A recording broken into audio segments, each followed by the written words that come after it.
Amen. Mapupurihan po natin ang Panginoon sa mga nagbigay ng tanging bilang. Thank you so much, Sister Andrea. At syempre pa po sa LWBC Sanctuary Choir. Magandang umaga mga kapatid! Amen.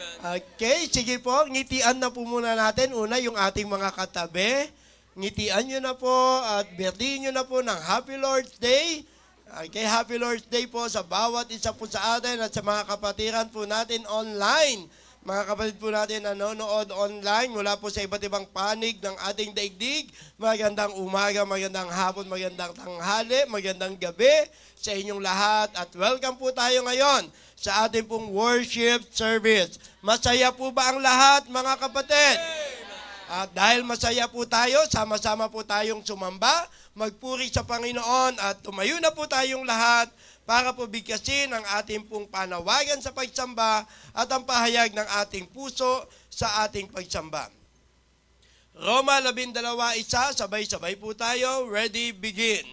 Kaya nga mga kapatid, ipinamamanig ko sa inyo, alang-alang sa mga kahabagan ng Diyos, na inyong iharap ang inyong mga katawan, na isang haing buhay, banal na kaaya-aya sa Diyos, na siya ninyong katampatang pagsamba. Ang pahayag po ng puso sa ating pagsamba. Sasambahin ko ang Diyos sa Espiritu at katotohanan. Sasambahin ko ang Diyos na may malinis na puso at kalooban. Sasambahin ko ang Diyos sa pagpupuri at awitan. Sasambahin ko ang Diyos na may mataas na paggalang. Sasambahin ko ang Diyos sa pagbibigay siya'y aking pararangalan. Sasambahin ko ang Diyos at salita niya'y pakikinggan.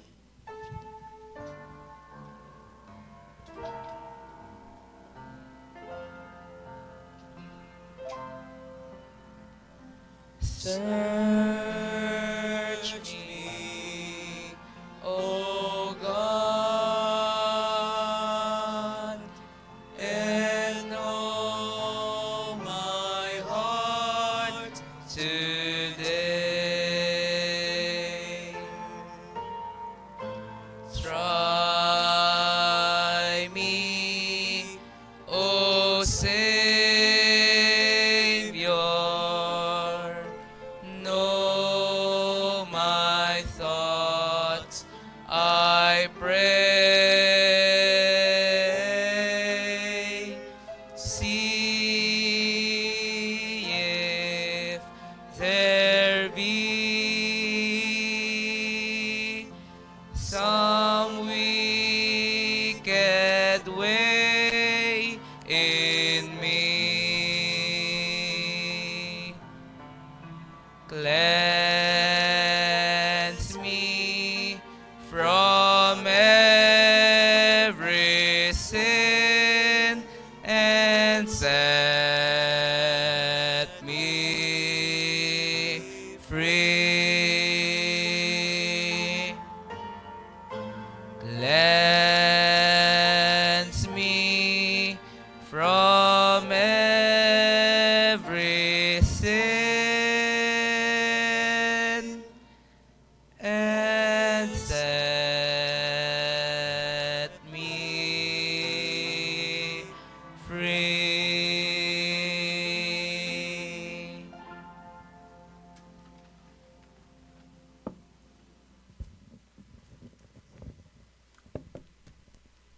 For our scripture reading, let us open our Bible in Galatians chapter 6, verses 11 to 18.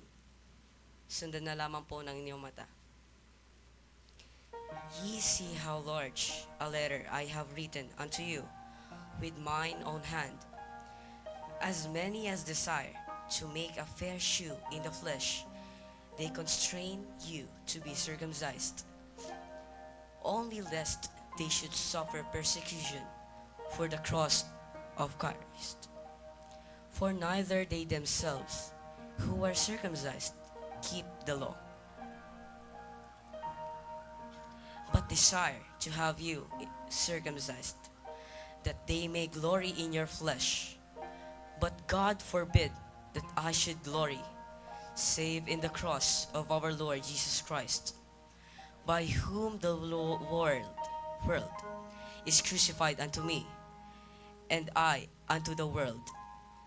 For in Christ Jesus neither circumcision availeth anything, nor uncircumcision, but the new creature.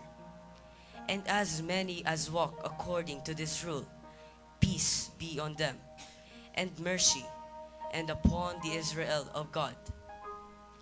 From henceforth let no man trouble me, for I bear in the body the marks of the Lord Jesus.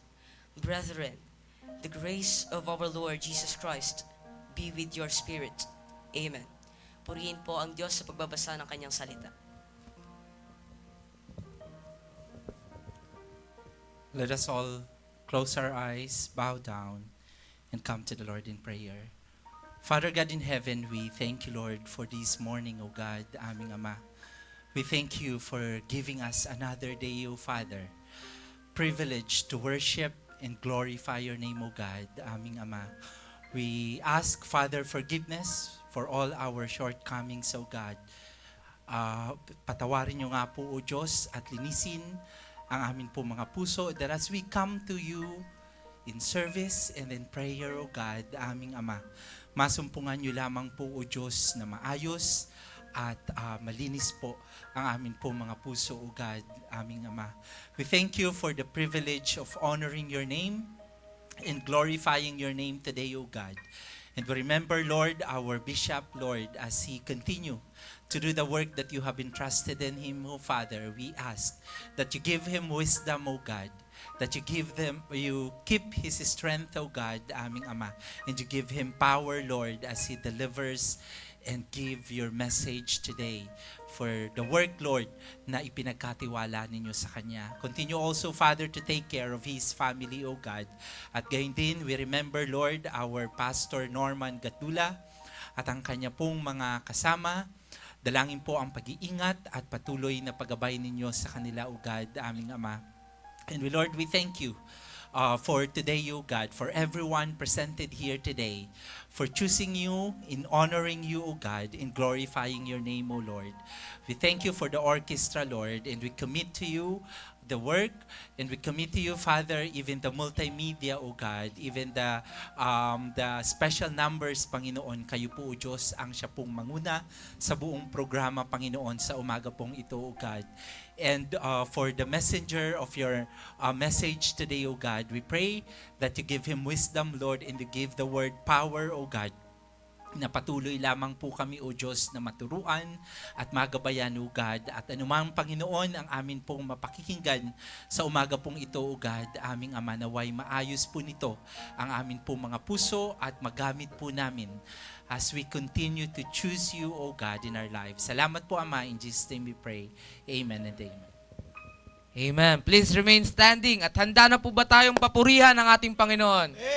Amen. Tayo po'y mag-awitan. Atin pong awitin for our first song, Dwelling in Beulah Land.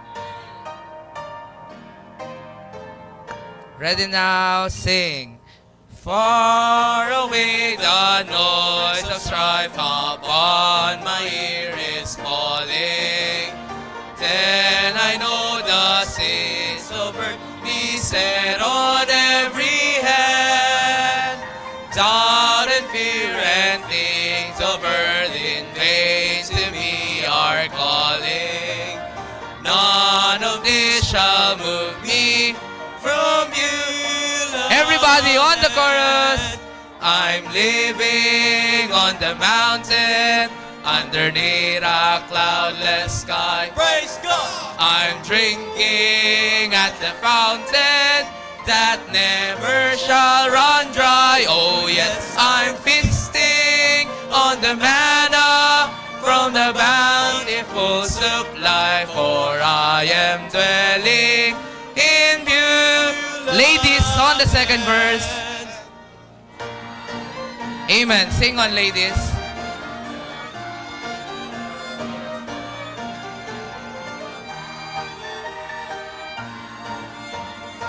How about the gentleman?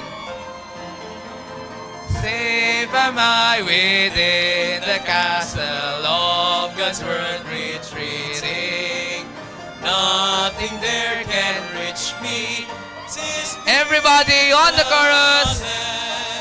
I'm living on the mountain underneath a cloudless sky. Praise God! I'm drinking at the fountain that never shall run dry. Oh yes, I'm feasting on the manna from a bountiful supply, for I am dwelling in Beulah. Last verse. Viewing here the works of God, I sing in contemplation. Hearing now His blessed voice, I see the way He planned. Dwelling in the Spirit, here I learn the full salvation. Gladly I will tarry in Beulah land. I'm living on the mountain underneath the cloudless sky. Praise God! I'm drinking at the fountain that never shall run dry. Oh yes, I'm feasting on the manna from a bountiful supply, for I am dwelling in Beulah land. Amen po. For our second song, let us sing, There Shall Be Showers of Blessing. Amen!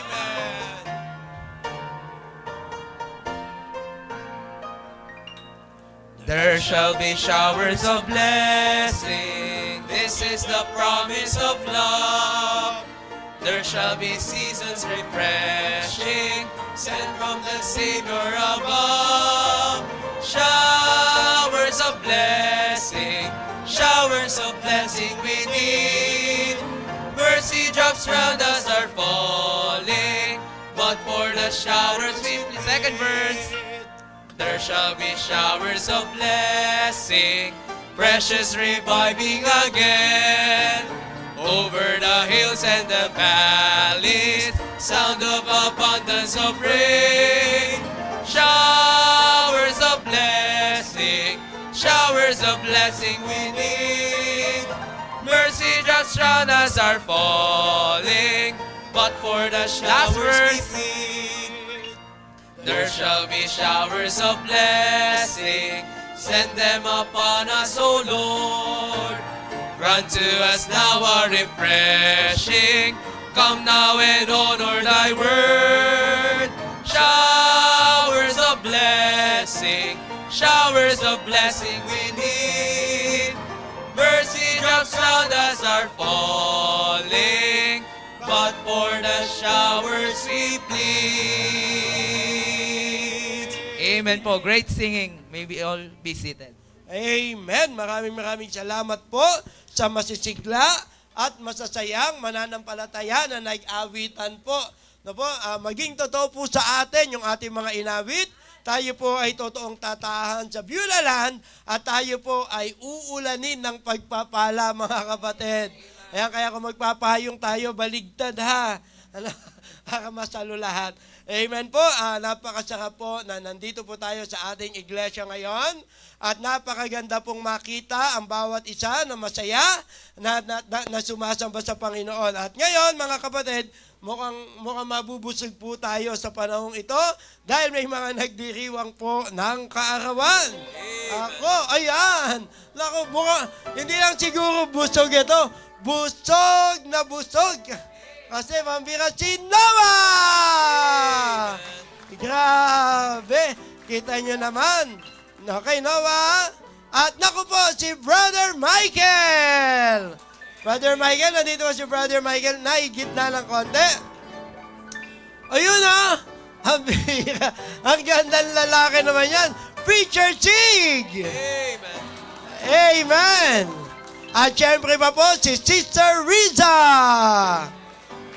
Ayan mga kapatid, ang nagdiriwang po ngayon linggo pong ito, no? Huwag po kayong masyado ma-excite. More to come po yan, ha? Marami pa po yan. Okay? Aawitan po muna natin sila ng blessed birthday. Sama mo ako dito. Kailangan ko ng magandang boses na aawit. Blessed birthday to you, blessed birthday to you.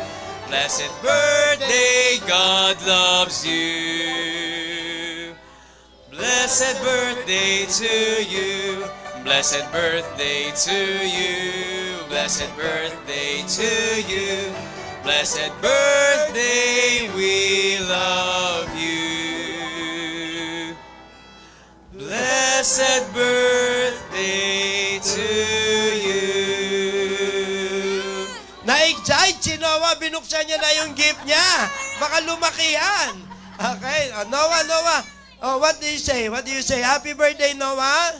Thank you. What will you say? What will you say? Yes, thank you daw po. Sana daw po lumaki na po yung hawak niya. Okay, sige po. Sister Riza, please.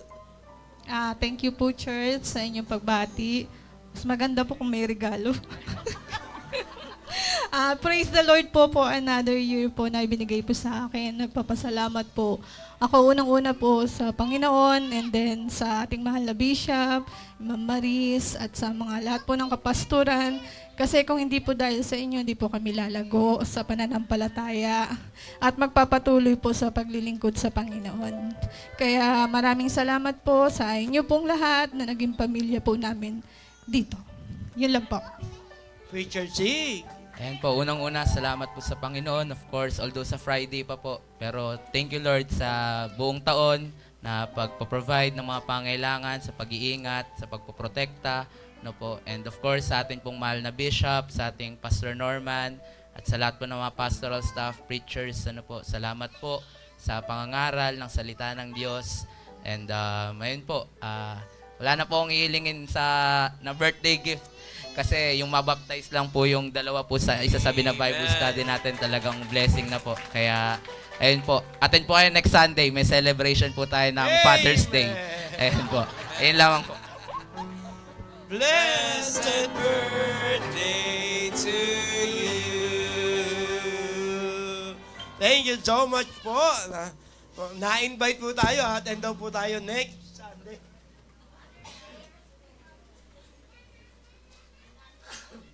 Okay, meron po tayong mga bisita po ngayon. Kung masaya po tayo sa birthday, mas masaya po tayo na may bisita po tayo.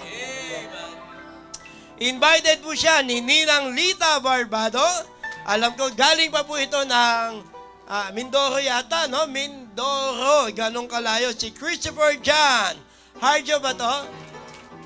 Christopher John, nasan si Christopher? Ayun, palakpakan po natin. Amen. Gusto ko sabihin sa iyo, welcome na welcome ka dito, ha?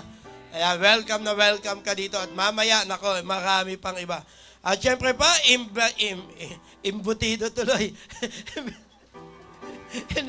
Imbitado ni Brother Abel Manuel. Si Adrian. Adrian, tayo ka nga, Adrian. Ayan. Thank you so much, ano? Thank you, ha? Ayan, nagutom ako kasi sabi ko, imbutido, ha? Okay, thank you so much. And also, we have here one of our missionary to what country is it? Okay, thank you so much. Later, you will be allowed to speak and to share with us your mission work. Dali lang po. Okay. Missionary Anselm Kakule. Amen. Thank you so much. Okay, mga kapatid, tulungan nyo na ako. Hindi na ako makabangon dito. Okay, we are requesting everyone to stand up. Let us greet one another with a smile and let us sing our welcoming song, Ligaya ng Buhay. Amen. Ligaya ng buhay kung kilala mo si Kristo. Ligaya ng buhay kung siya'y manunubos mo. Babaguhin ang iyong buhay kung siya ay makamtan. Ang maging kay Kristo ay tunay na ligaya ng buhay. On the second stanza, pwede po tayo magkamayan. What a happy life it will be. Let us greet our visitors and our missionary.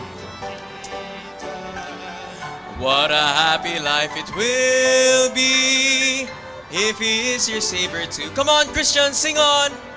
He will change your life completely if you just accept Him too.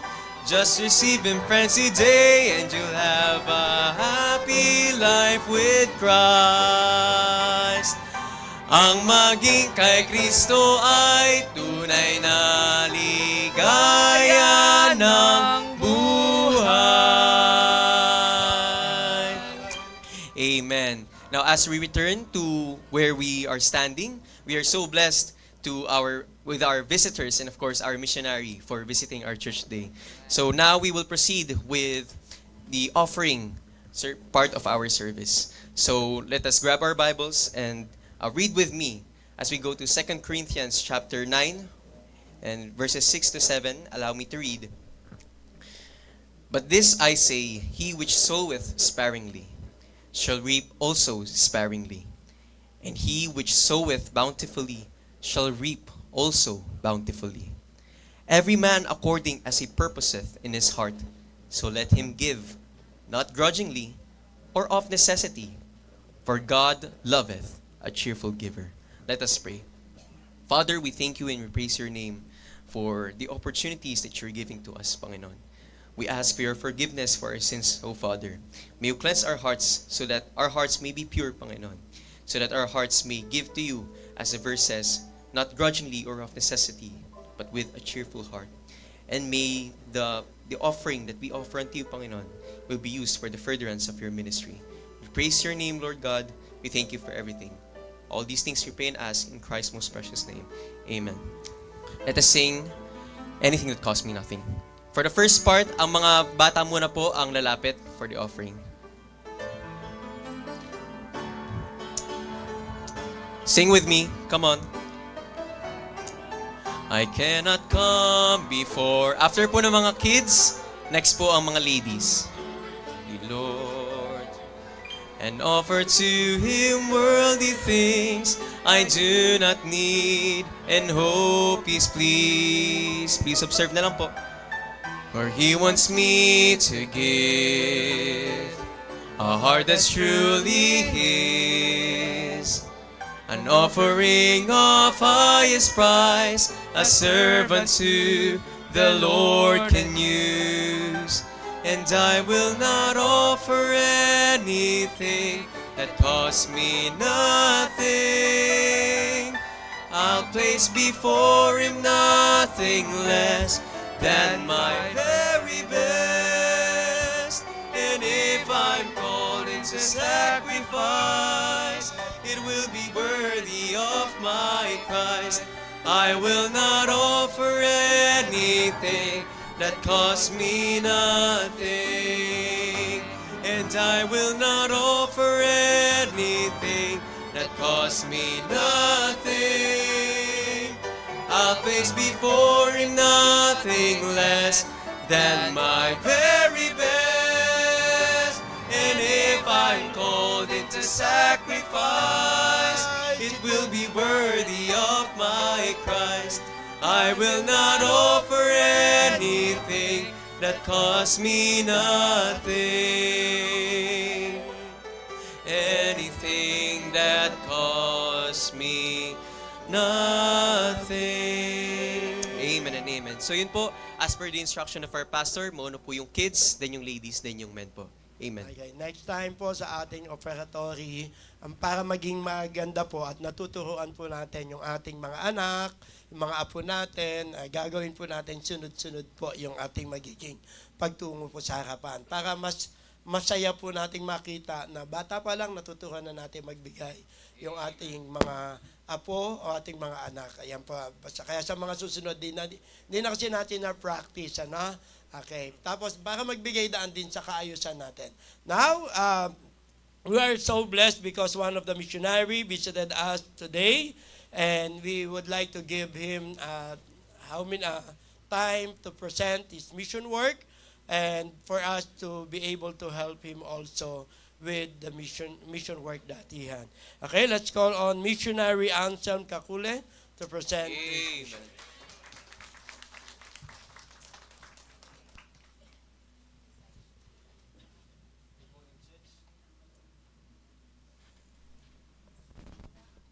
Good morning, Church. It's a blessing for me to be here this morning to gather with you so that we can have a good fellowship with our Lord Jesus Christ. So before, I would like to say thank you so much for Pastor Freddy or Bishop Freddy de Vega for allowing me to be here. My name is Anselme Kakule. I'm from the Democratic Republic of Congo, and that is Central Africa geographically. And the Lord has called me to the land of Ivory Coast. That is my mission field. Ivory Coast is a western part of Africa. So there is a long distance coming from Congo going to Ivory Coast. And so the Lord put the burden to my heart to reach French-speaking countries around western part of Africa. And by the grace of God, I know we can do it together. And so I got saved while I was 18 under the leadership of Pastor Alex Arevalo in UAE, Dubai. He is the one who trained me in the ministry. He is the one who reached out to me. And before I surrendered to be full-time in the ministry, I have been working in Dubai as a teacher. And so I surrendered everything and he trained me. The time came where the Lord spoke to my heart to be a missionary to the foreign land. And so I spoke to him. Arevalo told me, it is not enough with what you have or what we gave you here in Dubai. You still need to be trained and to be equipped for the work of the ministry. And so he told me that it's very important to come to Philippines and enroll in Bible College at Bethany Baptist Church, Makati. And so he sent me here. Of course, it was not easy for me because that was one of the biggest decisions ever had in my life. Coming in Philippines, I don't have any relatives, no friends, but I just came by faith. And so I came, and by the grace of God, I was able to complete my Bible college. I was graduated. And so by the time I was living here in Philippines, the Lord impressed to me to be involved in various ministries. And one of them, soul winning. Apart from soul winning, there is also VIC, values instruction classes. I go to different schools in Makati and lead devotions, especially high schools. I lead devotions before they start the school. Apart from that, I was also involved in feeding ministry. Every Saturday after soul winning, we go and reach out to children in the street and give them food. And of course, teach them God's word. Apart from that, I was also involved in prison ministry. Of course, that is one of my ministry that I was much more involved in. And so we were ministering in maximum security compound, minimum, and medium. And by the grace of God, we were able to establish inside those 3 prisons, 3 churches that you will see later in my short video presentation. So, going to Ivory Coast, there is a goal and there is a vision for Ivory Coast. And one of the visions is to plant churches around Ivory Coast. Disciples also those locals so that we may be able to reach out even the rest of the countries nearby Ivory Coast. Because Ivory Coast is a French-speaking country. And most of the countries surrounded by Ivory Coast, they also speak French. And so I will be the first missionary going to West Africa, reaching out French-speaking countries with the gospel. So my presence here is to seek for your prayers and support. Because as I am here, I am a fruit of missions. It is by the grace of God that Bethany Makati sent out Pastor Alex Arevalo in UAE, Dubai. And because of him, I was able to come to Christ. And so I am a fruit or product of missions.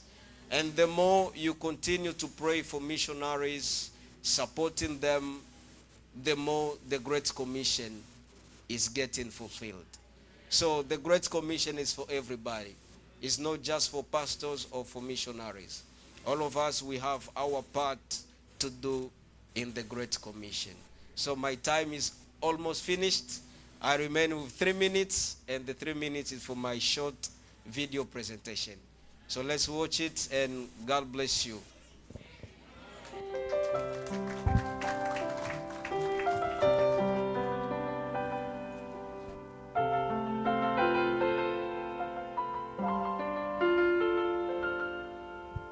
A young girl weeps in a far distant land.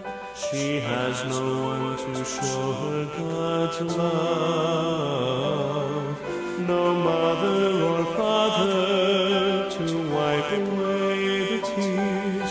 She cries out in the night alone. Bury my heart on the mission field, Lord.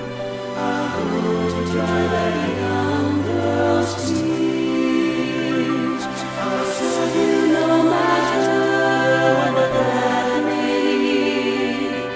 Lord, please bury my heart. A mother grieves for her starving child. She has no shelter from the cold. Earthly provisions will ease their suffering, but who will feed their Est-ce que quelqu'un a une question par rapport à l'enseignement d'aujourd'hui? Si tu as une question, tu ouvres le microphone, tu poses ta question et tu fermes le microphone avant qu'il faut répondre. I'll go wherever you want me to go. Lord, please bury my heart. Will you ignore these That I have committed many sins, and I cannot save myself. show them the way we must go before another one dies? Bury my heart on the mission field, Lord. These distant voices won't fade away. I'll do your will, no matter the cost. Lord, please bury my heart. We have to be sometimes rude, very hard to understand, so that people will respect us, will be afraid of us. That's not the way we should live as Christians.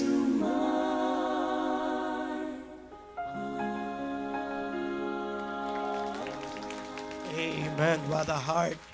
Mga kapatid, mahirap pong magpunta sa Ivory Coast. At alam natin na yung pagtungo doon, hindi man natin kayanin, pero po pwede po tayong makarating doon. Na po, ako po, gamit ko Ivory soap lang. No? Akala ko pwede na eh. Pero hindi man po tayo makarating doon, po pwede po makarating ang salita ng Panginoon doon sa magitan po ng ating missionary. Kaya it's high time for us na maging bahagi po ng gawain pong ito. Kaya tawagin mo natin si Pastor Rodel para po, ito po yung pinakamalakas sa lahat na pagdating sa ganitong pagkakataon. So pag di man ito mapuno, pupunuan niya po yan. Okay? Thank you po. Awitin po natin anything that cost me nothing. Let's share for the mission work. Cannot come before Righteous our righteous holy Lord and offer to Him worldly things I do not need and hope is pleased. For He wants me to give a heart that truly is an offering of highest price, a servant to the Lord can use. and I will not offer anything that costs me nothing. I'll place before Him nothing less than my very best. And if I'm called into sacrifice, it will be worthy of my Christ. I will not offer anything that costs me nothing, and I will not offer anything that costs me nothing. I'll place before Him nothing less than my very best. And if I'm called into sacrifice, it will be worthy of my Christ. I will not offer anything that costs me nothing. Anything that costs me nothing. Amen po. And please stand again and let us sing once more. Let us sing When We See Christ. Amen.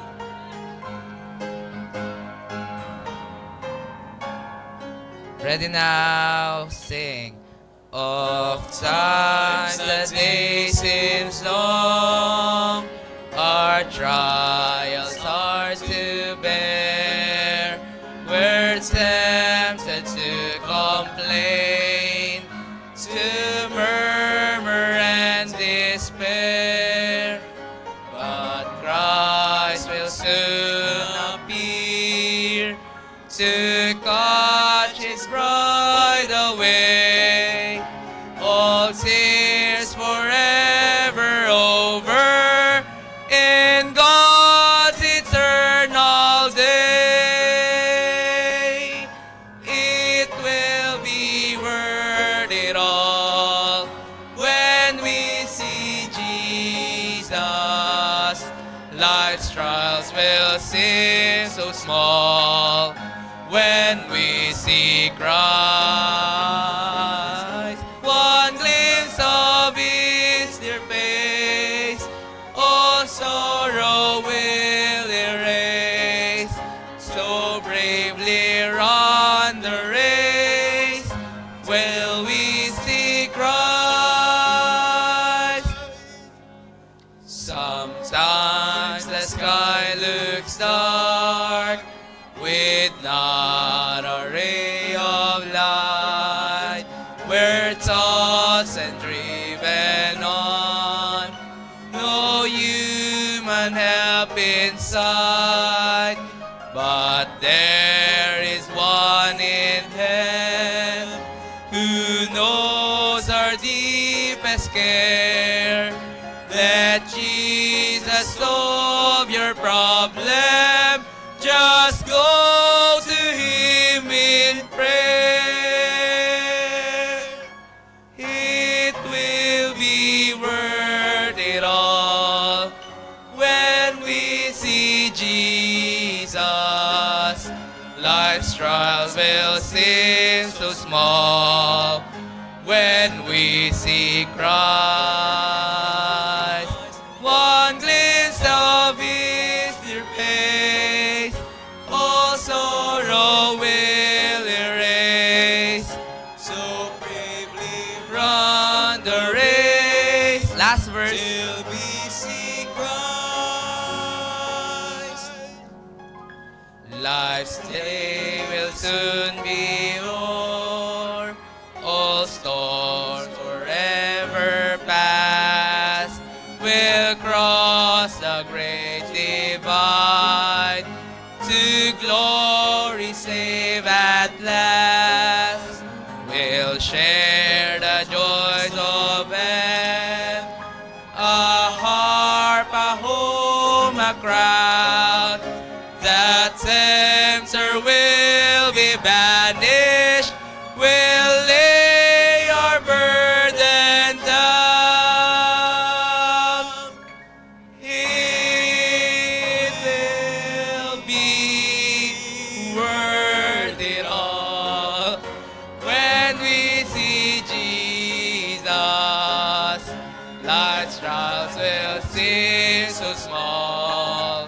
when we see Christ.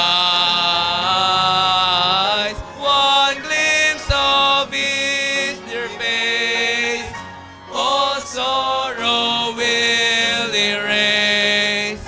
So bravely run the race till we see Christ. Amen po. Maaari po tayo magsiupo at makapakinig po tayo ng tanging bilang.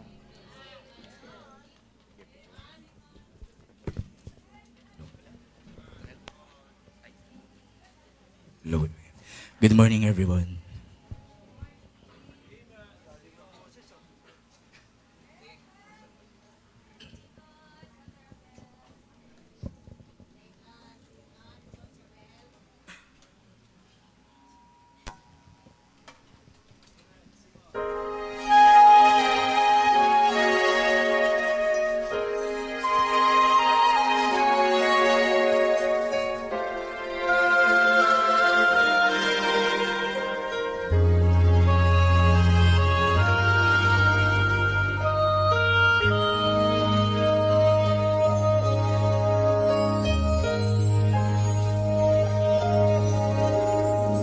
Darkness around me, sorrow surrounds me, and though there be trials, still I can sing.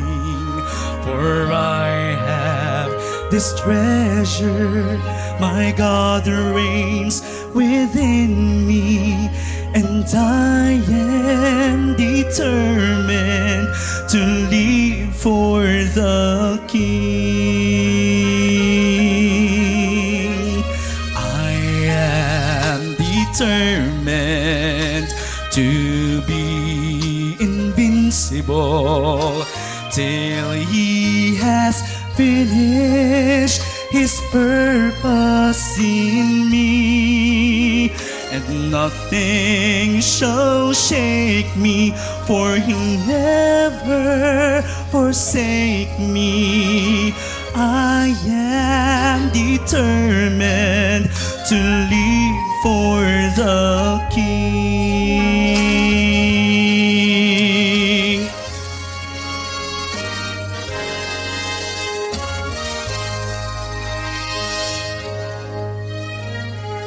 Hell's gates are trembling from saints' prayers ascending.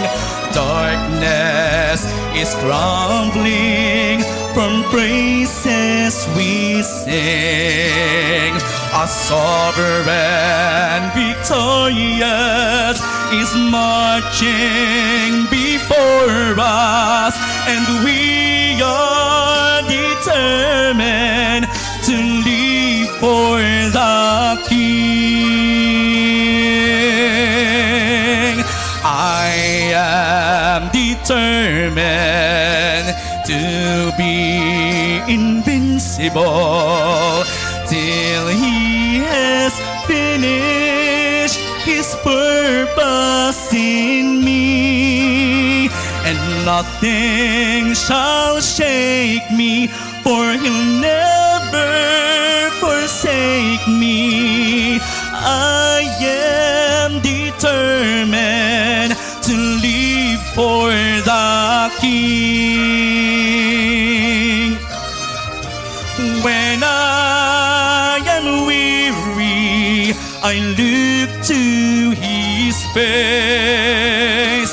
When I am tempted, I'll trust in His grace.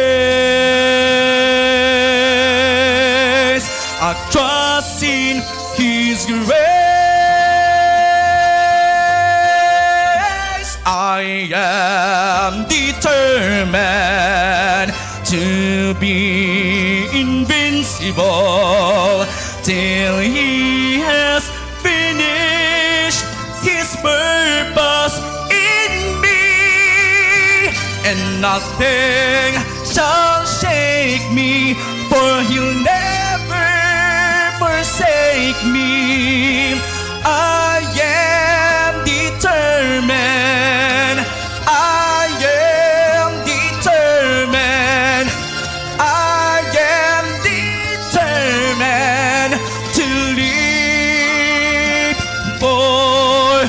aking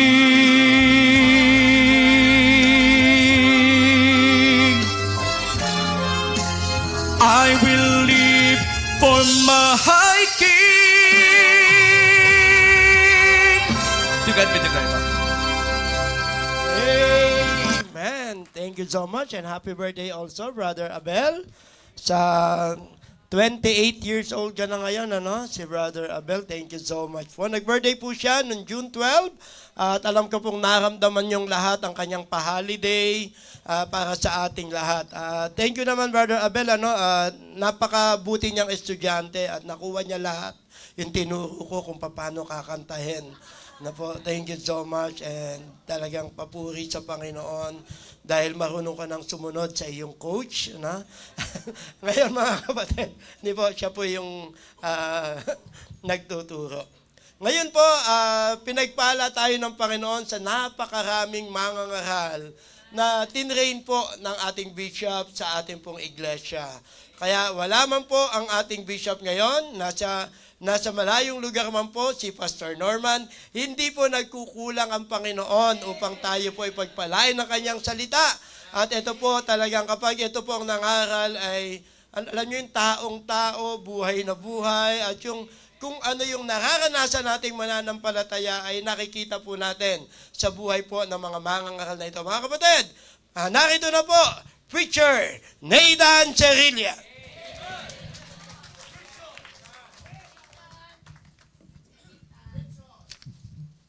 Ayan, maraming salamat po, Pastor Poy. Ayan, sa napakinggan po nating special number. Maraming salamat po kay Brother Abel. Ganon din, maligayang kaarawan po sa mga nagdiriwang at magdiriwang po ng kanilang kaarawan. Ayan, ako po ay hindi pa rin makapaniwala dahil ako po ay binigyan ng pagkakataon na mag-speak ngayong umaga na to. At karamihan naman po ng tagapagsalita na na-assign, talagang aaminin po natin hindi. Wala pong niisa sa atin na karapat-dapat sa Panginoon. Pero nagpapasalamat po tayo dahil nabigyan po tayo ng pribilehiyo at the same time, ang Panginoon po yung nag-i-equip sa atin para maihayag po yung salita na nais niya at katotohanan po mula sa kanyang salita. By the way, nagpapasalamat po tayo sa ating mahal na bishop. Alam po natin kung gaano po siya kabisi sa gawain ng Panginoon, nasa speaking engagement po siya, pero kagabi, nag-send po ako sa kanya ng outline. Papasalamat po ako at dahil aprobado niya po yung outline na ibabahagi po natin ngayon. Ayan, at napag-usapan din po namin ni Pastor Norman. Shout out po pala kay Pastor Norman yan. Hindi ko po dapat makalimutan na may shout out po yung ating Pastor Norman. Ayan, sa lugar po ng Laos. At kamakailan lang po, nabago na po yung pangalan ng Laos. Sabi po sa United Nations, sikat na po siya. Ang pangalan niya po, sikat na. Nung dumating po sila Pastor Norman. Ayan. Masyado lang po tayong seryoso. Galing po yan kay Pastor Rodel. Yung mga ganyang klaseng banat po kasi na matitindi, hindi lang po dapat sa GC po yan binabanat eh. Sa GC lang po niya ng manyan binanat. Nirelay ko lang po sa inyo. Ayan. So, ayan. Shoutout pala kay Pastor Rodel. Ayan. Shoutout po kay Pastor Norman, kay Ma'am Jessica, kay Pastor Nolan, kay Ma'am Chet. Diba? Nagpapasalamat po tayo sa pagkakataon na meron po sila na ma-enjoy po yung blessing ng Panginoon. Ayan. At Pastor Norman, shoutout po sa inyo. Nawa, ma-shoutout nyo rin po kami sa mga daily vlogs nyo dyan. Ayan. Sa mga nag-aabang po ng daily vlogs po ni Pastor Norman, kahapon yata nag-post din sila ng kanilang vlog ni Ma'am Jessica. So ayan po At baka may nakalimutan pa po tayong i-shoutout para lang po matagtag yung ating ngayon Sino pa pong gustong magpa-shoutout? Ayan, wala na po. I'm sure ready na po tayo para sa salita ng Diyos. Amen. At yun po yung dahilan kung bakit tayo nandito upang makapakinig, makapangaral at matuto po ng salita ng Diyos. By the way, welcome po muli sa ating missionary from Congo. We are very blessed, medyo you know, the heart of the church, the heart of our bishop regarding the mission, the missionary. And we are very grateful that one of the person from Congo surrendered his life for the full-time ministry and used the Philippines as his training ground. So once again, welcome to our missionary, Anselmi. Meron din po tayong missionary to Commonwealth, si Deacon Anselmo. Ayan. Welcome din po. So, ayan, our missionary for Ivory Coast. So, ayan, alam ko pong ready na po tayo, hindi na po para patagalin. Medyo matagal lang po yung introduction natin kasi yung pag-uusapan po natin, mabilis lang kasi alam nyo na po ito. Ayan, ang pag-uusapan po natin, nakikita po natin sa John chapter 6. John chapter 6, basahin po natin ito. Ako na lang po magbabasa. Unawain na lamang po natin. John chapter 6 verses 1 to 14. John chapter 6 verses 1 to 14. Ito po ang nasasaad. After these things, Jesus went over the Sea of Galilee, which is the Sea of Tiberias, and a great multitude followed him because they saw his miracle, which he did on them that were diseased. And Jesus went up into a mountain, and there he sat with his disciples. And the Passover, a feast of the Jews, was nigh. When Jesus then lifted up his eyes and saw a great company come unto him, he saith unto Philip, When shall we buy bread that this may eat? And this he said to prove him, for he himself knew what he would do. Philip answered him, 200 penny worth of bread is not sufficient for them, that every one of them may take a little. One of his disciples, Andrew, Simon Peter's brother, said unto him, There is a lad here which had 5 barley loaves and 2 small fishes, but what are they among so many? And Jesus said, Make the man sit down. Now there was much grass in the place, so the men sat down in the number about 5,000. And Jesus took the loaves, and when he had given thanks, he distributed to the disciples, and the disciples to them that were set down, and likewise of the fishes as much as they would. When they were filled, he said unto his disciples, Gather up the fragments that remain, that nothing be lost. Therefore they gathered them together, and filled 12 baskets with the fragments of the 5 barley loaves, which remained over and above unto them that had eaten. Then those men, when they had seen the miracle that Jesus did, said, This is of a truth, that prophet that should come into the world. Tayo po'y sumandaling manalangin. Ama namin Diyos, dakila sa lahat, pinupurit, pinapasalamatan po namin kayo sa inyong kabutihan, sa inyong biyaya, sa inyong habag, Panginoon. Salamat po sa pagkakataon muli na kami po ay makakapangaral, makakapakinig, at matututo mula sa inyong salita, Panginoon. Inaamin ko po sa aking sarili, Panginoon, na hindi ko po magagawa, Panginoon, yung pinapagawa nyo kung hindi lamang po sa inyong biyaya, Panginoon. Nawa, yung kadakilaan nyo, yung pangalan nyo po yung maitaas sa aming kalagitnaan ngayon. Buksan nyo po ang aming puso't isipan upang ma-penetrate po ng salita nyo ang aming mga puso, Panginoon. Muli, salamat po sa pagkakataong ito. Ito pong aming samot dalangin sa pangalan ni Jesus. Amen at amen. By the way, kanina alam ko natanong po si missionary, nakakaintindi naman siya ng Tagalog. Tama po? O yun, konti lang. Di ba? So, medyo safe po tayo ngayon. Kung hindi, meron po magta-translate sa kanya, yung mga katabi niya, automatic po yan. Ayan. So, ang atin pong pinag-aralan, very familiar po sa atin. One of the miracle of the Lord. At ang katotohanan po mga kapatid, ito pong miracle na to, aside doon sa resurrection ng Panginoon, ito lang po yung miracle na accounted sa lahat po ng gospel. Matthew, Mark, Luke, and John. At alam po natin, pag yung mga pagsulat ng mga gospel po na yan, lahat po yan tunay na nangyari. Iba-iba lang po ng perspektibo. So ngayon, pag-aralan po natin itong mensahe na pinagmagatan po natin, God is enough. Pag pinag-aaralan po natin ito mga kapatid, usually, ang nagiging highlight po dito yung lad. Yung little boy na nagpagamit sa Panginoon, yung pagiging available niya, di ba? Kung ano yung meron siya na hawak-hawak na napakaliit na bagay pero sinurrender niya sa Panginoon. Pero dito gusto po natin bigyan ng focus yung tatalakayin po natin. Gaano po ka-sufficiente, gaano po ka-enough, gaano po talaga masasabi natin kadakila yung biyaya ng Panginoon. So, onting background lang po. Bago po pumasok tong John chapter 6, ano po muna? Amen. Alam po natin at dyan po tayo na-train, di ba? John chapter 5. Doon po sa John chapter 5, alam po natin, miracle din po yung nangyari na yon. Alam po natin, yung early ministry ng Panginoon, talagang matindi po. Lagari po yan. After mag-preach, after ng miracle, pupunta naman siya sa isang lugar. Doon po sa John chapter 5, nagpagaling po siya ng isang impotent man sa lugar po ng Jerusalem. Pinagaling niya po yon sa Bethesda, Pool of Bethesda. At meron pong naging issue doon, hindi po siya, nagalit po yung mga leader po ng Jews. Bakit? Bakit ka nagpapagaling araw ng Sabat ngayon? At doon sa latter part ng chapter 5, talagang pinakita ng Panginoon yung authority niya na siya Diyos din, di ba? Kung paano dapat mabigyan ng authority bilang Panginoon. Kaya nga po doon pagpasok po ng chapter 6, after these things, di ba? After these things, after po mangyari yon, from Jerusalem, nag-travel po siya sa Galilee at alam niyo po, hindi po madali yung pagta-travel ng Panginoon palagi from one place to another. Nung pinag-aralan ko po yung geography nito, parang around 100 kilometers po ito. At nakita po natin dito, pagdating pa lang ng Panginoon sa Galilee, wala naman Facebook nung panahong ito, ang dami niyang followers. And verse number 2, and a great multitude followed him because they saw his miracle. Ibig sabihin, nung panahon, yung lugar na pupuntahan niya, kilala na rin siya bilang gumagawa ng miracle, nangangaral ng salita ng Diyos, gumagawa ng mga dakilang bagay. Ganun po yung mga taong nag-aabang doon. Paano nila nabalitaan yon at paano sila sumunod, paano sila kadedicated na sumunod sa Panginoon nung pagdating ng Panginoon doon. Di ba? Nung panahon nga po na to, even yung mga hindi Christians, even hindi po mananampalataya, talagang sumusunod po sa Panginoon eh. Tayo na nga po, Kristiyano na ngayon, di ba?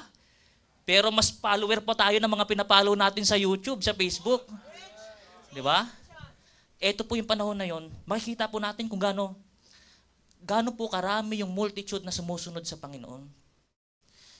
At bilang para bigyan na din po tayo ng konteksto, hindi lang po ito yung one time kung to clear everything in our mind. Hindi po yung pagdating ng Panginoon, nagpakain agad siya sa 5,000 men. Hindi po. Sa different accounts mula sa Matthew, Mark, Luke, John, makita po natin dito, almost buong araw po nangaral yung Panginoon, gumawa ng miracle yung Panginoon, talagang tinuruan niya yung mga tao. Tapos dumating po sa account po ni Luke, sa Mark chapter 6 verse 35, by evening, sabi po doon, buksan po natin sa Mark chapter 6 verse 35. Ayan. And when the day was now far spent, his disciples came unto him and said, this is a desert place and now the time is far past. Dumating na po yung gabi, di ba? Gabi na po mga kapatid, at nandun pa rin po yung mga tagasunod ng Panginoong Diyos. Siyempre, buong araw ka nang fina-follow mo, nagiging witness ka sa kadakilaan ng Panginoon, sa mga miracles niya, until night time, nandun ka pa din. Siyempre, ano po ba yung tendency bilang tao? After ng maraming ministry, tayo nga, di ba? Anong oras natatapos yung gospel hour natin? 4 or 5. Pero gusto na natin mag-dinner after. Gutom na agad tayo. How much more tong mga taong to? Imagine niyo po kung gaano kabigat ng sitwasyon. After ng ministry ng Panginoon, nangaral siya gabi na, andyan na yung mga tao, gutom na sila, gusto na nilang kumain. Ano po yung ginawa ng Panginoon? Tinanong niya si Philip, sabi niya sa verse 5, when Jesus then lifted up his eyes and saw a great company come unto him, he said unto Philip, when shall we buy bread? Saan tayo bibili ng makakain nila? Ang dami nating mga kasamahan dito. By the way, ito pong 5,000 man lang po ito, aside doon pa sa mga kababaihan at mga bata. So in the safest range, siguro mga around 10,000 to 20,000 po yung tao na nandito. Ano pong sabi ni Philip? And this he said to prove him, for he himself knew what he would do. Philip answered him, 200 penny worth of bread is not sufficient for them, that every one of them may take a little. Sa totoo lang po, kung babasahin po natin yung life ni Christ, yung ministry ni Christ, kasama po yung mga disciples niya, hindi lang naman po si Thomas yung nag-doubt eh. Actually, lahat po ng disciples, dumating po sa punto ng buhay nila, nag-doubt sila sa Panginoon. Even Philip, naalala niyo yung storya ni Peter? Naglalakad na siya eh, nandun na eh. Alam niya na, di ba sabi ng Panginoon, it is I, be not afraid. Nandun na siya. Pero mas natinag pa rin siya sa storm sa likod niya. Ganon din po si Philip. Tinanong siya ng Panginoon. Alam niyo po mga kapatid, pag nagtatanong po yung Panginoon sa Bible, hindi po nangangahulugan, hindi alam ng Panginoon. Kaya nga po sinabi po dun sa verse 6 eh, Ayun lang po yung tanong para matest kung gaano po kataas yung pananampalataya ni Philip. Ang tinanong po ng Panginoon, mga kapatid, saan tayo kukuha ng pagkain na may ipapakain sa kanila? Ano pong sagot ni Philip? 200 penny worth of bread, sapat ba sa kanila? Hindi lang po si Philip, mga kapatid. Si Andrew, special mention din po dito. And one of his disciples, Andrew, Simon Peter's brother, said unto him, there is a lad here which had 5 barley loaves and 2 small fishes, but what are they among so many? Biruin nyo, hindi naman po resources ni Andrew yung 5 loaves and 2 fishes. At meron pong bata nagpresenta para mapagamit po sa Panginoon. At siya lang po yung magiging, channel para i-present yun sa Panginoon. Wala naman siya doon ambag pero yung doubt nandun po sa kanya. Ano sinabi niya? Meron po ditong bata, merong hawak na 5 loaves and 2 fishes. Magiging sapat ba yan sa atin? Even Andrew, nag-doubt po siya. Pero ano po yung makikita natin dito sa istorya na ito, mga kapatid, mga minamahal? Kahit yung mga taong nakapaligid, kahit even yung mga closest sa Panginoon, yung mga disciple ng Panginoon, kahit nandyan po yung doubt, still yung plano po ng Panginoon ang nagwagi at naganap nung panahon ito. Yung plano niyang mapakain, magbigay ng provision sa mga tao, yun pa rin po yung naganap. Hindi po nagbago yun at alam po natin ang nangyari. Diba? Kaya nga po, hindi lang po yun eh. Naging sufficient po, naging buffet pa nga po eh. Sabi po sa verse 11, tingnan niyo po. And Jesus took the loaves, and when he had given thanks, he distributed to the disciples, and the disciples them that were set down, and likewise of the fishes, as much as they would. Nakakain na sila, kung sino pang gustong umulit, kahit busog kayo, kumain pa rin kayo. Ganun po yung ginawa nila, parang tayo po pag nasa buffet, busog ka na, gusto mong sulitin, kain ka pa ng kain. Ganun po yung nangyari dito, mga kapatid. Diba? Kaya po makikita po natin, mga kapatid, mga minamahal, regarding po sa sufficiency, sa grace ng Panginoon, kahit minsan iniisip natin insufficient tayo, hindi enough, or dumarating po sa punto ng buhay natin na enough na lahat, still God is enough. God is enough. Ayan po yung pag-aaralan natin, God is enough. Sa totoo lang po, mga kapatid, una po natin bagay yung makikita dito, hindi pa po ito yung point, introduction, yung presensya po ng Panginoon. Hindi po nakita yun ng mga disciples eh. Bago pa po yung malaking problema, yung malaking multitude na dumating, andyan na po yung Panginoon eh. At alam niyo po bilang Kristiyano, ganun din po yung punto ng buhay natin na bago pa po yung problema, kasama na po natin yung Panginoon. Pero nagpapatinag pa rin tayo. Yung God's power, di ba? Makikita po natin dito. Yung God's power, beyond human limitation yan eh. Talagang pag pinagana po natin yung mentality, yung mata po natin sa lupa, na talagang wala naman tayo, tumingin ka sa harap, sa likod, kaliwat kanan, wala naman magiging solusyon sa problema natin eh. Pero alam niyo po yung kapangyarihan na yon ng Diyos na yan, beyond po sa human limitation. Yung God's provision, beyond po yan, di ba, sa expectation. Ano lang ba yung hangad nila? Na makakain sila ng sapat, matugunan yung gutom nila, pero ano po yung binigay ng Panginoon sa kanila? Beyond po doon sa expectation nila, mga kapatid. Alam niyo po, nung habang ginagawa ko tong mensahe na to, ang isa pong pumapasok sa isip ko, yung mga current po na nararanasan natin dito sa mundo. Pag binalikan po natin, pag pinag-aralan po natin, at talagang pag inisip po natin, hindi po natin pinairal yung ating pagtitiwala sa Panginoon, talagang marirealize natin, wala namang enough eh. Yung crisis natin, 3 months ago, yung oil crisis, sino makakapagsabi, pati tayo apektado. Pero still, provided pa rin, buhay pa rin tayo, kahit mataas na yung presyo ng mga bilihin, di ba? Sino makakapagsabi na yung lindol po sa Mindanao, ganun po yung epekto? Maaring yung mga establishment doon, hindi nila inasahan na enough na po yung safety, pero hindi pa rin. Diba? Kahit nga yung mga personal na pangyayari, yung mga kilala natin personalidad sa social media, wala naman tayong ambag, napapanood lang natin sila, pero grabe apektado tayo sa mga nangyayari sa kanila.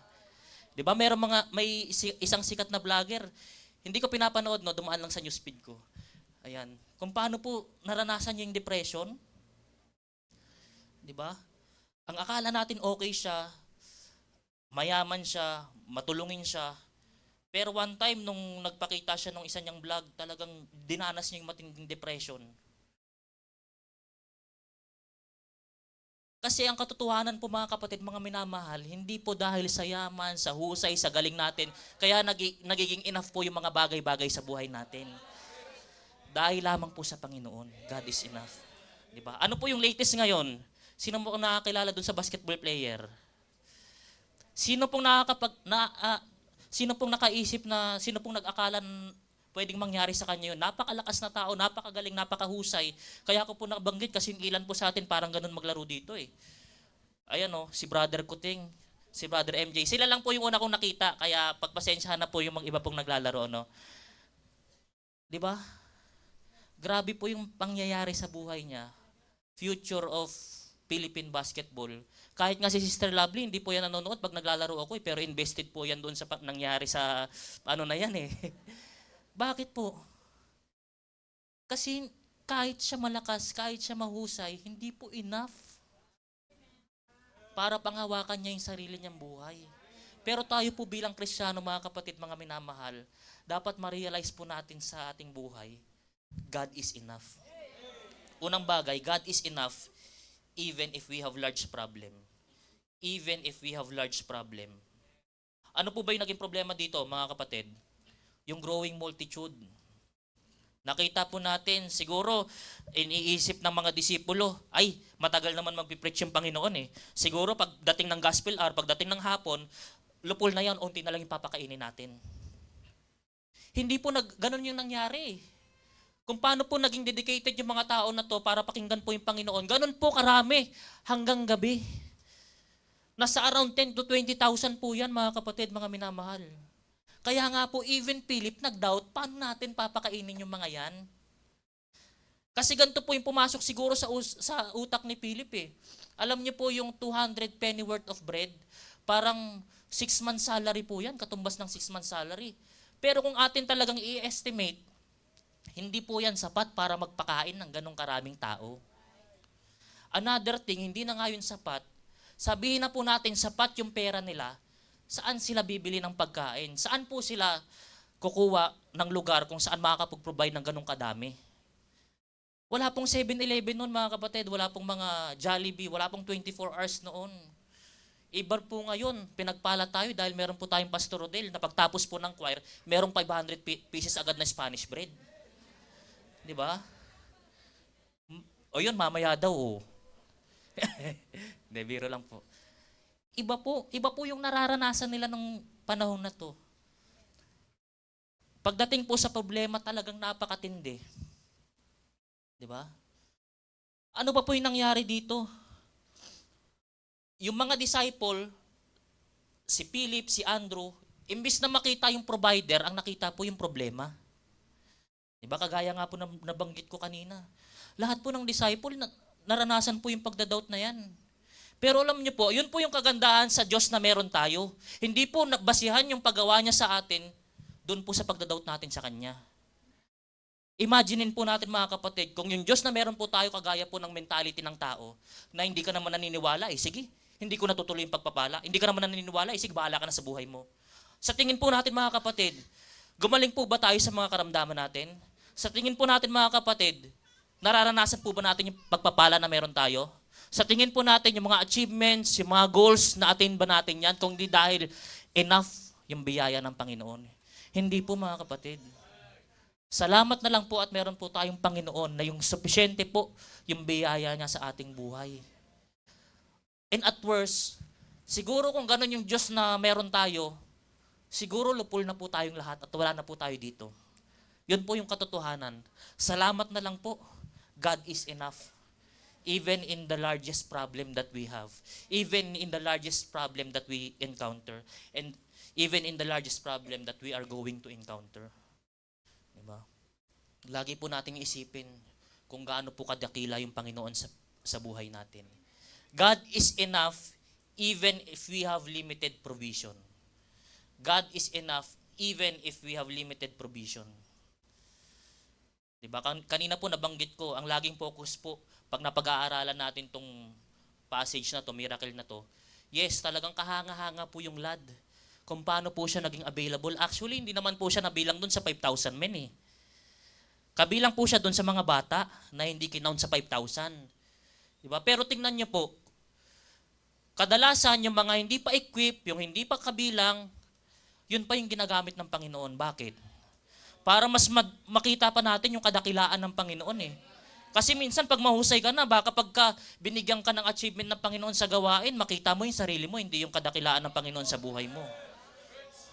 Di ba? Even in the Bible times, yun yung mga ginamit niya. Si Moses, di ba? Meron siyang difficulty sa speech. Di ba? Si David, si Paul, ano sabi niya? I am the least of the apostles. Pero ginamit pa rin ng Panginoon. Di ba? Posible po mga kapatid, mga minamahal, nung panahon na to, hindi lang naman yung bata yung merong dalang, di ba? Hindi naman yung bata lang siguro yung may dalang pagkain at baon eh. Pero bakit yun po yung naitala dito? Kasi siya po yung naging available. Siya po yung naghandog. Maaaring yung iba, ang iniisip, ay etong baon ko, akin na lang to. Kasi pag binigay ko to, mapapakain ba neto yung 5,000? Yung 10,000? Or di kaya, akin na lang to kasi hanggang hapon pa kami dito eh. Posible po yun. Pero makikita po natin, even in the small offering, God is enough. Ano po bang requirement sa atin ng Panginoon, mga kapatid? Ang requirement naman sa atin ng Panginoon, hindi kung anong wala tayo eh. Ang requirement ng Panginoon sa atin, mga kapatid, kung anong meron tayo. Diba? Magaling ka kumanta, may boses ka, ipagamit mo sa Panginoon. Magaling kang magturo, ipagamit mo sa Panginoon. Diba? Magaling kang maglinis, ipagamit mo sa Panginoon. Magaling kang mag-drive, ipagamit mo sa Panginoon. Magaling kang sumayaw, ipagamit mo sa Panginoon. Ay, napailing si Nanay Lita. Diba? Hindi natin pwedeng idahilan, bata lang ako. Matanda na ako. Estudyante lang ako. Kasi lahat sa stages ng buhay natin, pwede tayong magdahilan. Nagtatrabaho na ako. May anak na ako. Hindi po pwedeng ganun eh. Diba? Nakita po natin dito kung paano po ginamit yung little lad. Kaya nga po hindi natin maiwasan sa bawat preaching natin dito na ma-shoutout po yung precious rubies. Kagaya ngayon, nasa shoutout na naman natin sila. Bakit? Sa ganyang edad, biruin mo. Ang hangad na lang natin, maging encouragement yung presensya nila sa atin, pero kung paano po yung puso nila sa tuwing may gawain, may mga times na gusto rin nilang humayo. Sinasabi na lang po ng ating Pastor Norman, okay lang, mainit.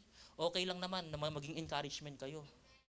Diba? Kaya nga po, hindi na po yan, bumili po si Pastor Donald ng mga paddle eh. Bibigyan niya sana yung precious rubies eh. Baka kasi sa pickleball, sumali din sila. Biruin niyo po yun. Shout out po, precious rubies. Ayan. Alam niyo po, pagdating sa gawain ng Panginoon, wala pong malaki, wala pong maliit. Kung ano po yung hawak natin, yun po yung ipagbigay sulit natin sa Panginoon.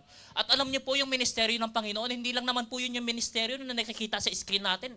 Hindi lang po yun yung ministeryo na nakikita sa camera. Diba? Literally. Pati yung umahawak ng camera, ministry po yan. Kay Deacon Carlo, kay Brother Edward.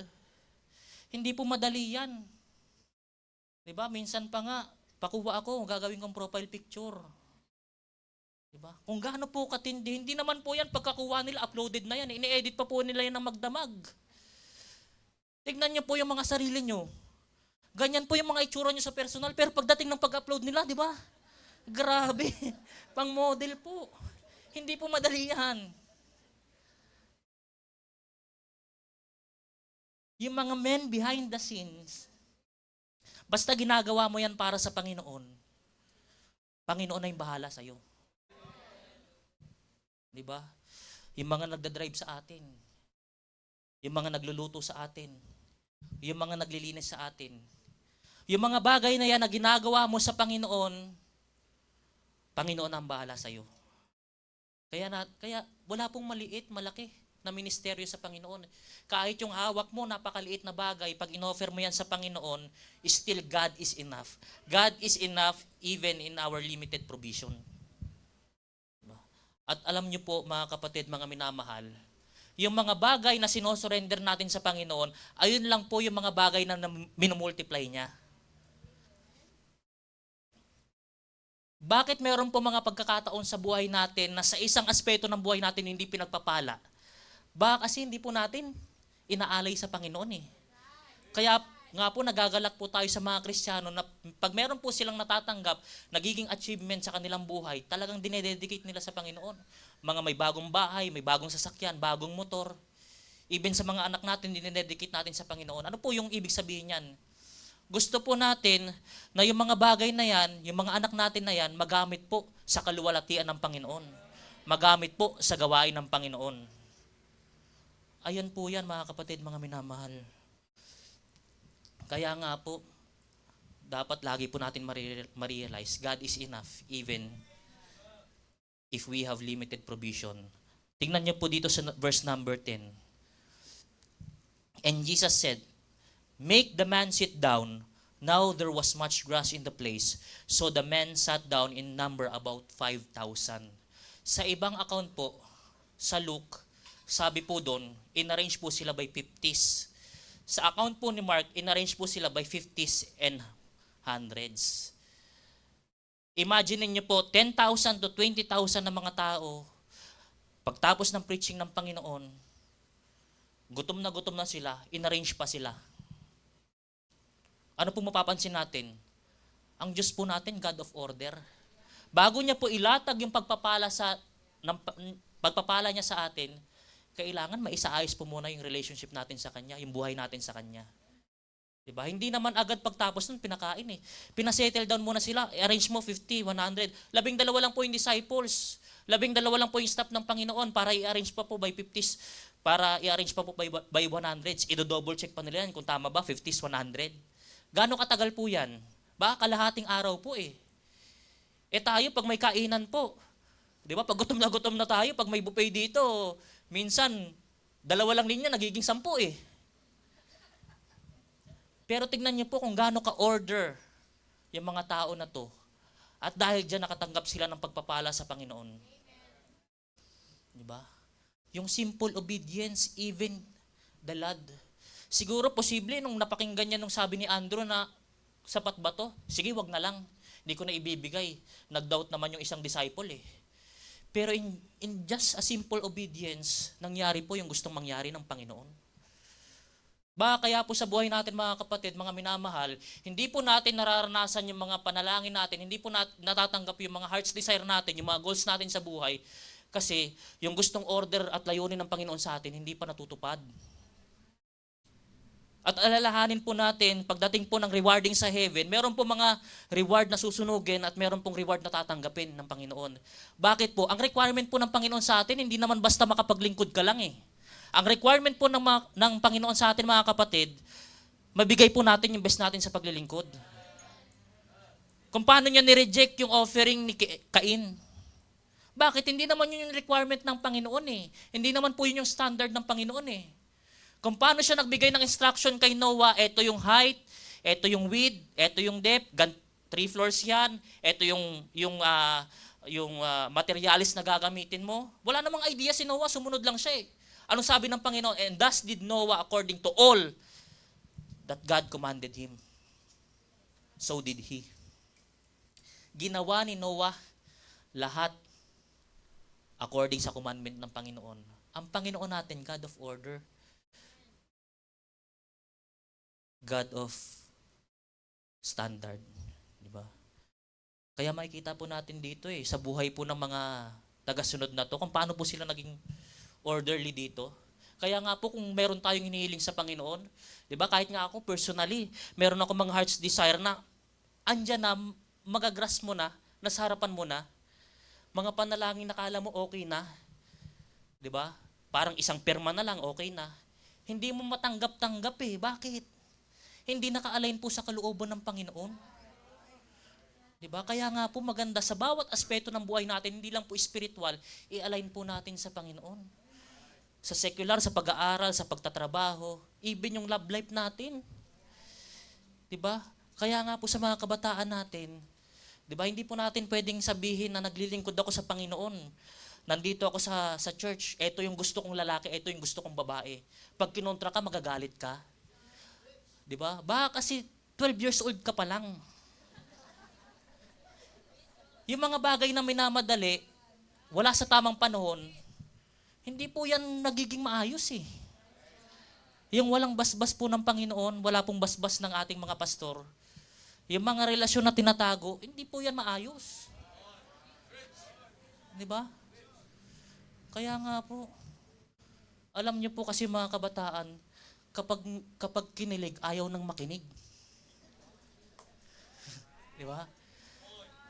Kaya ito po, talagang mas isipin po natin na lahat po ng aspeto ng buhay natin naka-align sa Panginoon. Di ba? Ano ba yung sabi sa kanta? Sa mga matatanda dito, ano nga ba yun?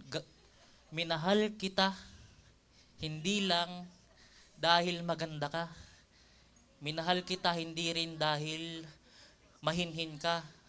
Minahal kita lalong hindi dahil mayaman ka. Minahal kita sa taglay mong pananampalataya. Di ba? Christian song po yan. Baka may gustong special number dito. Dapat ganun po yung nagiging prinsipyo ng mga kabataan.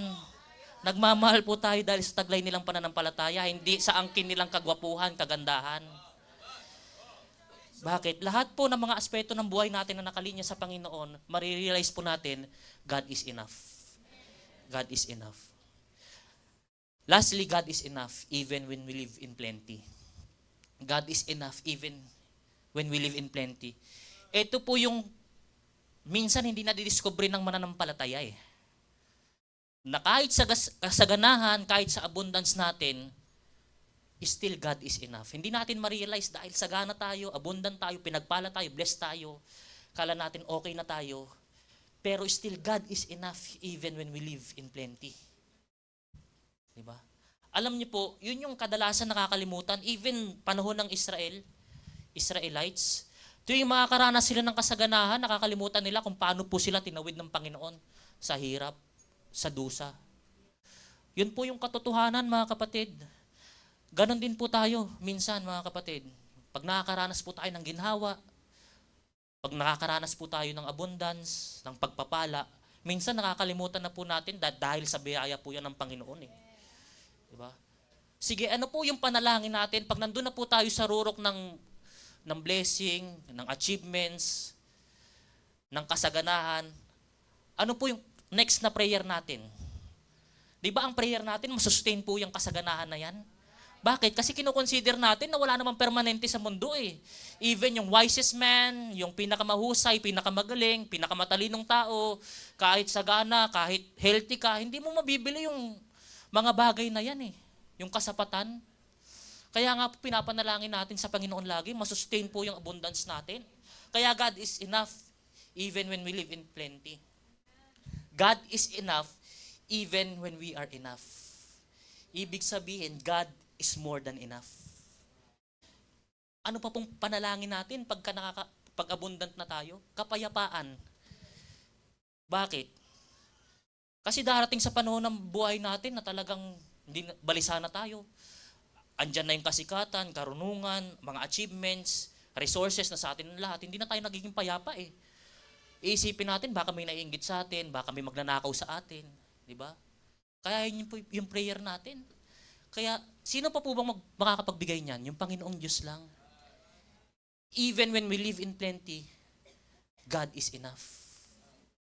Ano pang prayer natin? Satisfaction. Ano po ba sabi sa Bible? The blessing of the Lord, it maketh rich, and He had it no sorrow with it. Pag nag-goal po tayo sa buhay natin sa mundo, pag na-reach na po natin yan, ano pong kasunod? Gusto na po natin angatan. Hindi po tayo, di ba? Hindi po tayo nananatili dun sa na-reach natin. Hindi po tayo nasasatisfy. Lalo na po pag nakumpara natin yung kapwa natin na, ay, ganito yung naabot niya, ako ganito lang. Sino po nakakapagbigay ng satisfaction? Yung Panginoong Diyos lang. Diba? Yung Panginoong Diyos lang, mga kapatid. Kaya dito sa binasa natin, ano po nangyari?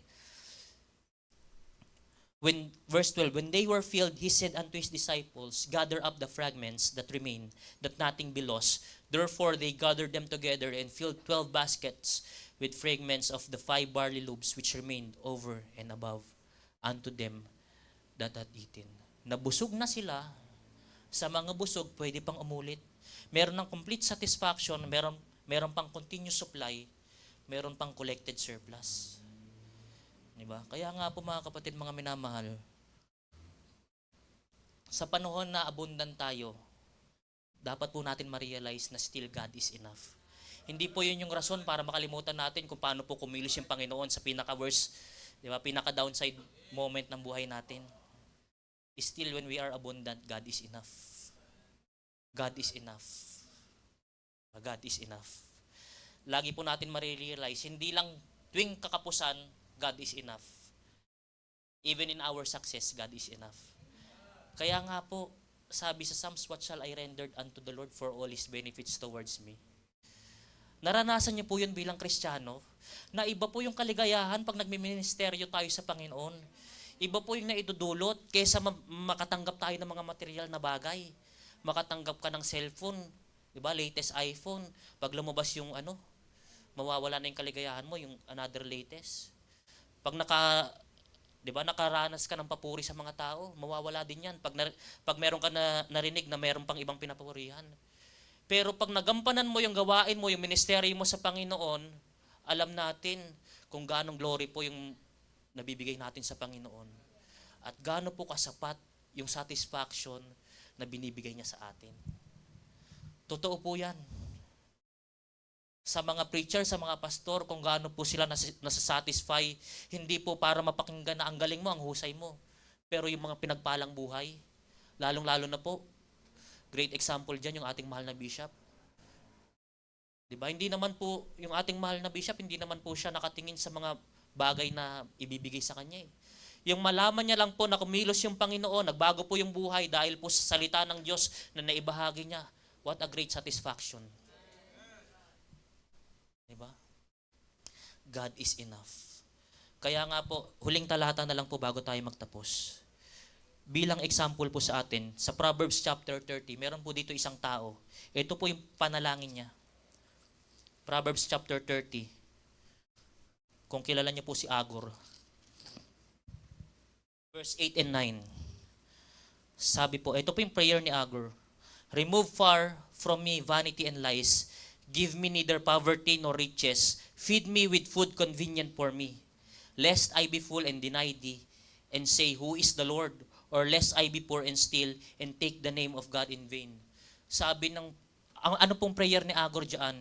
Lord, ito po yung hiling ko sa iyo, 2 bagay. Huwag niyo po akong paghirapin ng todo. Kasi baka pag naghirap ako, gumawa ako ng masama, magnakaw ako para lang mabuhay. Huwag niyo rin naman po akong pagyamanin ng sobra. Dahil pag yumaman ako ng sobra, baka makalimutan kita. Ito po ang katotohanan mga kapatid. Hindi po kasalanan maging mahirap at hindi rin po masamang maging mayaman. Pero makikita po natin sa buhay ni Agur, ano po yung goal niya? God is enough. Yung mabigyan mo lang ako ng sapat para ma-realize ko na sapat yung kadakilaan mo, yung provision mo sa buhay ko, enough na yun sa akin. Yung mga hiling natin sa buhay natin na yumaman, maging asensado, hindi po masama yan. Ang masama lang po, pag nakakalimutan natin, ma-realize sa sarili natin na Diyos ang nagbigay ng mga bagay na yan, na enough na yung Diyos para sa ating buhay. Kaya nga po, bilang pagtatapos, sana po ma-realize po natin na even in the largest problems that we have, even if we encounter large problems, still God is enough. Even if we have limited provision, we have little provision, God is enough. Even in our abundance, when we live plenty, God is enough.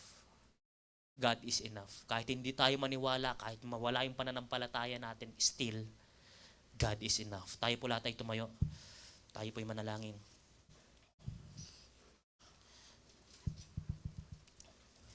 Ama namin Diyos, dakila sa lahat, Panginoon. Pinupuri at pinapasalamatan po namin kayo, Panginoon, sa salita na nahayag, Panginoon. Salamat po sa buhay ng batang ginamit niyo upang magbigay ng testimony na through his availability, Panginoon, ginamit niyo po siya para sa dakilang bagay na gusto niyo pong maganap, Panginoon. Salamat po sa paalala na kahit anuman po yung kinakaharap namin, problema, pagsubok, palo man yan, Panginoon, still your grace is enough. Meron man po kaming kakulangan, kakapusan, limited provision, little provision, still your grace is enough. At sa panahon, makaranas kami ng success, O Lord. Salamat po, still your grace is enough. Maraming salamat po sa mayaman yung salita, Panginoon, at sa pagkilos sa aming mga buhay. Ito pong aming samot dalangin. Habang tayo nakayukot nakapikit, tawagin ko po si Pastor Poy.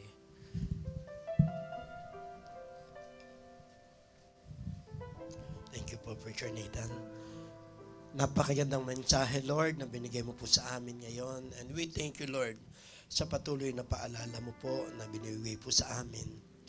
Na malaki man ang suliranin, maliit man ang dumadating sa amin, o maging sagana man ang aming pamumuhay, Lord, ikaw lang ay sapat na para sa amin.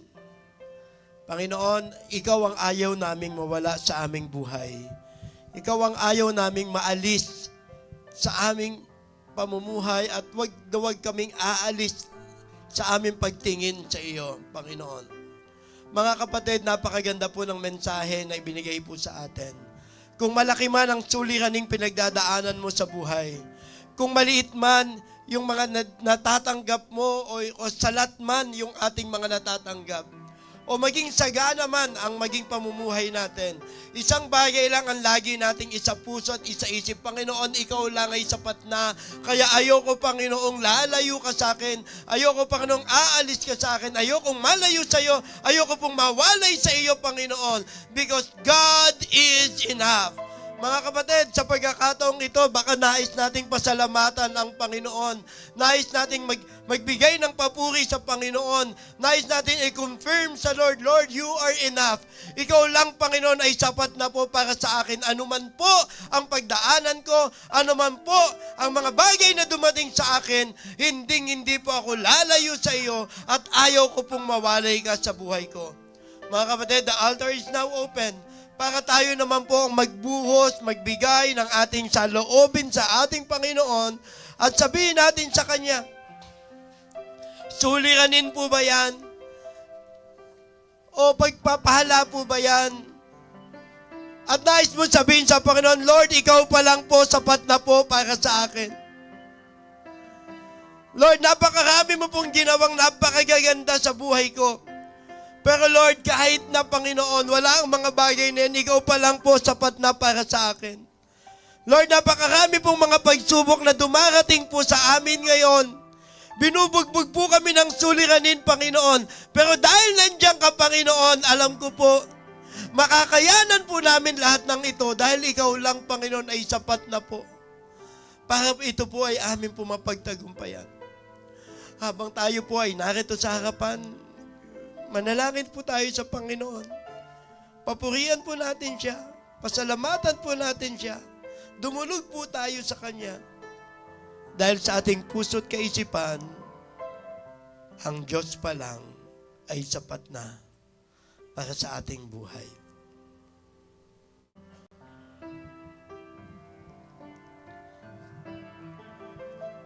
Lord, thank you so much po. Napakaganda, Panginoon, ng mensahe na iyong pinagkaloob sa amin. Tunay, Panginoon, maraming pagkakataon na didistract po kami. Maraming pagkakataon, Ama, na natatangay po kami ng mundong ito. Nadadala kami, Panginoon, ng reaksyon ng mga tao sa paligid namin. Nadadala kami, Panginoon, ng mga sitwasyon na aming pinagdadaanan. At nalilimutan namin na nariyan ka. Nalilimutan namin, Panginoon, na ikaw lang talaga, Panginoon, ang kailangan po namin sa buhay namin ito. Maraming salamat po sa iyo, Ama. Tunay po na napakabuti mo sa amin. Tunay, Panginoon, na hindi kami lalayo sa iyo. Tunay, Panginoon, na ayaw naming mawalay ka sa buhay namin ito. Maraming salamat po sa mensahe, sa pagpapala, sa taong ginamit mo. Salamat, Panginoon, sa aming mga pastor, kay Bishop, kay Pastor Norman. Panginoon, patuloy po silang ingatan, patuloy po silang gabayan, at Lord, patuloy ang pagpapala mo ang bumuhos sa aming lahat. Maraming pong salamat. Ito pong aming dalangin sa pangalan po ng Panginoong Jesus. Amen and amen. Maaari na po tayo magsibalik.